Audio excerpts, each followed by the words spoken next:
Okay, here's the first one. In the book, one of the tips is don't hide. Let me explain.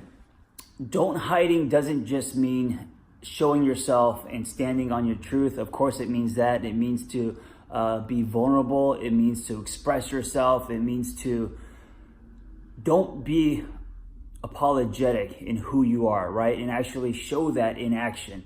But it also means to connect back to you. And I think a lot of us, as life happens, we disconnect with ourselves, right? There are parts of us that we put away.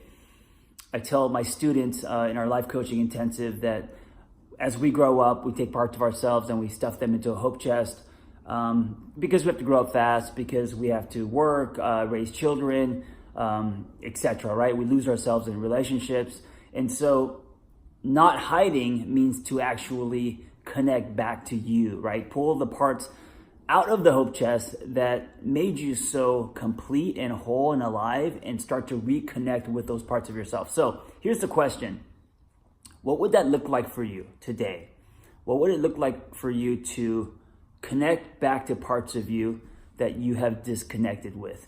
And that's the homework, right? That's the execution piece, to actually, in action, in your everyday life, connect to parts of you that you've disconnected with.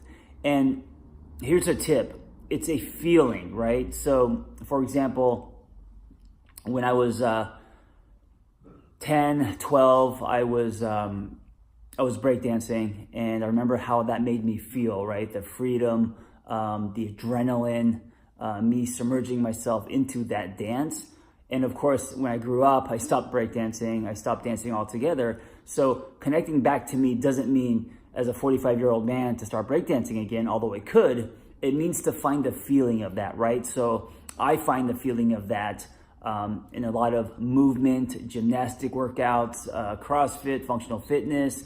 I also find feelings of that when I'm on my motorcycle. So I connect back to myself, right, through those activities that produce that feeling.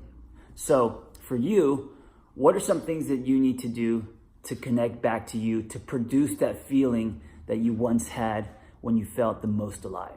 Because as you do that, that's going to pull you out of the suck and make you less miserable.